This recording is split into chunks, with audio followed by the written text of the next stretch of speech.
Desde muy joven, Natalie Portman entendió que el talento no es un escudo. Que ser brillante, disciplinada y admirada no la protegería de las miradas que la reducían, ni de los juicios que la perseguían. Y que, en una industria donde se premia la apariencia, pensar demasiado, puede ser un acto de rebeldía. Tenía solo 13 años cuando debutó en el cine con un personaje que muchos adultos no supieron separar de la actriz real. Desde entonces aprendió a moverse entre el respeto y la cosificación, entre la excelencia académica y la presión por encajar, mientras construía una carrera impecable, con premios, reconocimientos y ovaciones. Vivía también una batalla silenciosa, la de no poder bajar nunca la guardia. Relaciones frágiles, amistades que se quebraron, traiciones inesperadas y decisiones profesionales que la enfrentaron con el poder, una y otra vez. Pero lo más duro no fue el juicio ajeno. Fue la soledad de saberse distinta en un mundo que prefiere a las mujeres moldeables. Porque Natalie nunca quiso ser una estrella decorativa. Quiso ser voz, pensamiento, presencia, y por eso su camino estuvo lleno de sombras que otros jamás tuvieron que enfrentar. Tenía solo 11 años cuando Natalie Portman fue elegida para protagonizar Leon, The Professional, una película que, sin saberlo, no solo marcaría el inicio de su carrera, sino también el comienzo de una relación compleja con su propia imagen, con el deseo ajeno y con el modo en que la industria y el mundo mira a las niñas que brillan demasiado pronto. En la pantalla interpretaba a Matilda, una niña huérfana que establece un vínculo ambiguo, delicado y profundamente cargado con un asesino a sueldo adulto. El director, Luc Besson, construyó una historia de silencios densos, miradas largas y frases que, bajo una apariencia de inocencia, insinuaban más de lo que decían. La crítica celebró su actuación. Los espectadores la elogiaron. Natalie, con apenas 12 años, se convirtió en un fenómeno. Pero lo que para el público fue una revelación artística, para ella fue un terremoto emocional. Empezaron a llegar cartas de hombres adultos que hablaban de su belleza precoz, de su mirada seductora, de su madurez fuera de lo común. Algunos medios reforzaron ese discurso, como si fuera normal romantizar a una niña, como si su talento pudiera separarse de su edad real. Y ese fenómeno, tan sutil como perturbador, la obligó a entender algo que ninguna niña debería aprender tan temprano: que el mundo no siempre te mira con respeto, y que el aplauso puede tener veneno. Desde ese momento, Natalie comenzó a vestirse con ropa más ancha, a taparse el cuerpo, a esconder su feminidad incipiente como si fuera algo de lo que debía protegerse, no algo que pudiera vivir con libertad. Aquella actuación que le abrió las puertas del cine fue también la que cerró la inocencia con llave. No lo expresó en términos de trauma. No denunció un hecho concreto, pero sí dejó claro, años más tarde, que León fue su primer punto de inflexión. El instante exacto en que dejó de sentirse como una niña y empezó a defenderse como una mujer. Luc Besson no fue el único responsable. Tampoco fue necesariamente el villano de su historia. Pero fue quien firmó el guión, quien dirigió la cámara, quien eligió mostrar a una niña bajo una luz que no le correspondía. Fue él quien convirtió un juego actoral en una fantasía peligrosa.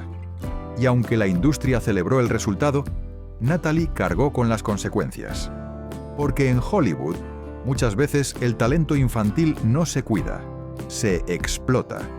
Y lo que debería ser una etapa de aprendizaje termina siendo el inicio de una lucha por recuperar la propia voz. Así fue como empezó el viaje de Natalie Portman. No con una alfombra roja, sino con una herida invisible que tardaría años en comprender y aún más en sanar. En 2019, casi 2 décadas después de los hechos, el músico Moby publicó una autobiografía que removió titulares en todo el mundo. Entre anécdotas sobre su carrera, adicciones y reflexiones personales, incluyó una historia que, según él, había vivido con Natalie Portman a finales de los años 90. Una supuesta relación sentimental cuando ella tenía 18 años, y él ya era un adulto de 33. Lo escribió con naturalidad, incluso con cierta nostalgia, como si se tratara de un episodio entrañable, digno de ser recordado, como si ese fragmento le perteneciera por derecho propio. Pero el problema fue que Natalie nunca lo vio así. Pocas veces en su carrera, Natalie Portman ha decidido responder públicamente a los rumores. Siempre ha sido cuidadosa, selectiva, muy celosa de su intimidad. Pero esta vez no se quedó en silencio. Dio un paso al frente, no para generar polémica, sino para corregir una narrativa que sentía falsa, incómoda y peligrosa. Yo tenía 18 años, acababa de terminar el instituto, dijo. No salimos. Él era un hombre mucho mayor que se comportó de forma inapropiada. Para ella, aquello no fue una relación. Fue una aproximación extraña, incómoda y breve, que terminó antes siquiera de empezar. Lo más inquietante fue lo que ocurrió después. En lugar de rectificar o disculparse, Moby respondió redoblando su versión. Compartió una fotografía antigua junto a Natalie, como si eso bastara para validar su relato. La defendió con frases ambiguas, que no hacían más que alimentar la incomodidad. Se mantuvo firme en su verdad publicada, ignorando que lo que estaba en juego no era un recuerdo romántico, sino la autonomía de una mujer adulta sobre su propia historia. Para Natalie, este episodio no fue solo una anécdota desafortunada. Fue un ejemplo perfecto de lo que tantas veces ha vivido como actriz, como figura pública y como mujer. Hombres apropiándose de su imagen, de sus silencios, de su pasado, para insertarse en una historia que no les pertenece. Hombres que confunden cercanía con derecho, que creen que estar cerca de una estrella les da permiso para reescribir su memoria, para proyectar deseos donde solo hubo distancia. No fue una herida visible, no dejó cicatriz física, pero sí una emocional, persistente, que Natalie supo identificar con claridad. La frustración de ver cómo, una y otra vez, otros ponen palabras en su boca y emociones en su cuerpo. De tener que desmentir lo obvio, de tener que proteger una intimidad que nunca debería haber sido cuestionada. Porque cuando una mujer alza la voz para corregir la historia, no lo hace por venganza ni por ego. Lo hace para recuperar el control sobre lo que realmente vivió. Y Natalie Portman, en ese momento, no estaba peleando contra un libro. Estaba defendiendo su derecho más básico, a decir quién fue, qué sintió y qué no ocurrió. Porque su verdad, aunque menos escandalosa, también merece ser escuchada. En 2010, Natalie Portman protagonizó la película que, según muchos, definió su carrera y la consagró como una de las actrices más comprometidas y talentosas de su generación, Black Swan. Ganó el Oscar, el aplauso del público y la crítica, y fue elevada a la categoría de mito. Pero lo que muy pocos saben, y que ella misma ha reconocido con el paso del tiempo, es que detrás de esa transformación brillante hubo un proceso devastador, una experiencia de entrega absoluta que dejó heridas profundas en su cuerpo y en su mente. Para convertirse en Nina, esa bailarina atrapada entre la perfección técnica y el derrumbe psicológico, Natalie se sometió a un entrenamiento físico inhumano. Entrenó ballet durante más de un año, 6 días por semana, 8 horas al día. Perdió más de 8 kilos. Sufrió lesiones musculares, dislocaciones, insomnio, ansiedad y un nivel de agotamiento que la llevó a no poder distinguir del todo dónde terminaba el personaje y empezaba ella. No era solo interpretación, era supervivencia. El director Darren Aronofsky, conocido por su estilo despiadado y su búsqueda de la autenticidad emocional a cualquier precio, no le dio tregua. Le exigió que se despojara de todo, de su comodidad, de su estabilidad, de sus miedos, incluso de su salud. El rodaje fue intenso, asfixiante, emocionalmente violento. Cada escena era una inmersión en el abismo, y Natalie, que desde niña había buscado el control sobre sí misma, terminó atrapada en un proceso donde ese control se le escapaba a cada toma. No había pausas para respirar, solo había más tomas, más perfección, más obsesión. En entrevistas posteriores describió la experiencia como transformadora, pero también confesó que hubo momentos en los que ya no sabía si estaba actuando o simplemente funcionando.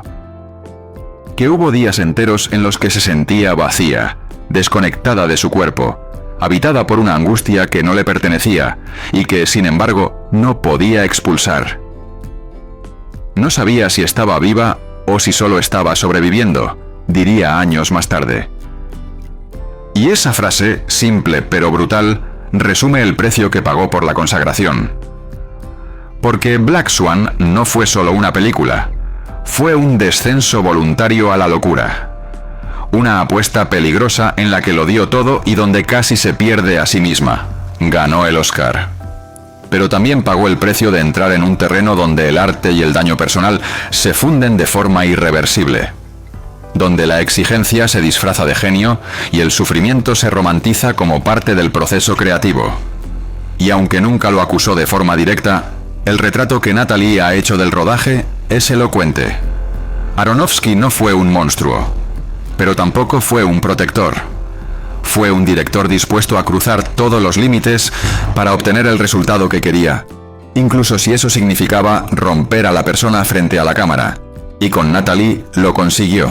Durante más de una década, Natalie Portman sostuvo lo que parecía desde fuera una historia de amor perfecta. Conoció al coreógrafo y bailarín Benjamin Millepied en el set de Black Swan, en pleno huracán emocional de rodaje. Y pronto lo que empezó como una colaboración artística se transformó en una relación personal, luego en matrimonio y finalmente en una familia. Tuvieron 2 hijos, compartieron mudanzas, ciudades, carreras. Ella hablaba de él con admiración en entrevistas. Él parecía un compañero equilibrado, sensible, incluso discreto. Y por mucho tiempo, el público creyó que Natalie había encontrado, por fin, un refugio seguro lejos del ruido de la industria. Pero las apariencias, una vez más, resultaron engañosas. En 2023, los medios de comunicación comenzaron a hacer eco de rumores persistentes. Benjamin había tenido una aventura con una joven activista ambiental, 20 años menor que él. La noticia, inicialmente tratada como una especulación más del mundo del espectáculo, terminó siendo confirmada por distintas fuentes. Y aunque Natalie nunca dio declaraciones públicas al respecto, lo que siguió fue tan elocuente como cualquier testimonio. Se distanció, viajó sola a eventos, retiró discretamente su anillo de compromiso y meses después se hizo oficial el divorcio. Para Natalie, aquello no fue simplemente una infidelidad. Fue una traición doble. La del hombre con quien había construido una familia y la de una idea que durante años había alimentado con esperanza. La de que podía existir un amor maduro, artístico, libre de ego. Millepied, que alguna vez pareció comprender su mundo interior, terminó siendo otro espejo roto. Otro hombre que la decepcionó no por violencia ni escándalo, sino por algo más sutil y devastador. Romper una promesa de lealtad cuando ya no había cámaras, ni aplausos, ni guiones. Lo que más dolió no fue la traición en sí, fue la exposición, la invasión a un espacio que ella había protegido con tanto esmero durante años. Natalie nunca fue una actriz que vendiera su vida privada. Nunca usó su maternidad, su romance o su matrimonio como herramienta de marketing. Lo suyo era el trabajo, el arte, el compromiso político. Y de pronto, todo eso quedó eclipsado por un titular simple, vulgar y mediático. Natalie Portman engañada. La herida fue íntima, pero pública. Y como tantas veces en su vida, ella no eligió el relato. Tuvo que soportarlo, pero no lo negó, no lo dramatizó, no lo vendió. Lo enfrentó con el silencio digno de quien sabe que no todo merece respuesta. Porque a veces lo más poderoso no es lo que se dice, sino lo que se deja de justificar.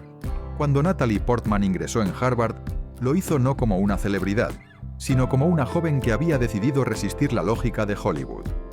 En lugar de aprovechar su fama para escalar en la industria, eligió lo opuesto. Retirarse del foco, sentarse en aulas de clase y redescubrirse lejos de los aplausos. Parecía una victoria silenciosa.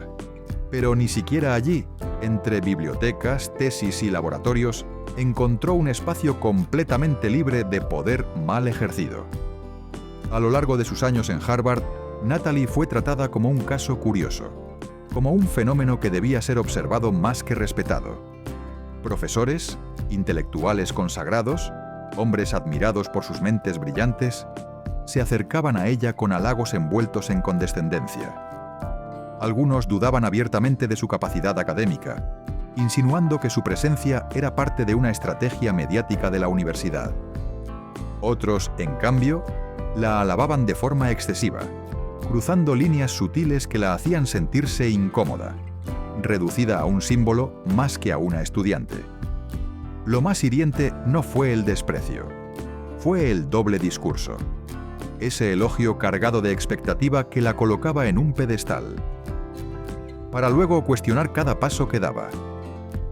Natalie no estaba allí para demostrar nada, y sin embargo se vio obligada a justificar cada palabra escrita, cada opinión expresada, como si el error no se le permitiera, como si su inteligencia no pudiera ser genuina. Ella ha hablado poco de esa etapa, pero en entrevistas ha dejado pistas claras. Sentí que tenía que probar que no era una actriz tonta, que merecía estar ahí. No habló de nombres, no señaló figuras concretas, pero sí dejó claro que, incluso en los espacios de saber y razón, el poder puede adoptar formas más sutiles, más civilizadas, y por eso mismo más difíciles de denunciar. Ese entorno académico, que prometía conocimiento y libertad, se convirtió también en un campo de batalla psicológico. Uno donde tuvo que resistir no ataques abiertos, sino juicios disfrazados de curiosidad, preguntas disfrazadas de admiración, rechazos disfrazados de consejo. Y así, una vez más, como en su infancia, como en sus relaciones, como en su carrera, Natalie tuvo que levantar barreras, defender su voz y recordar que ni la fama ni la inteligencia la blindaban contra la misoginia camuflada.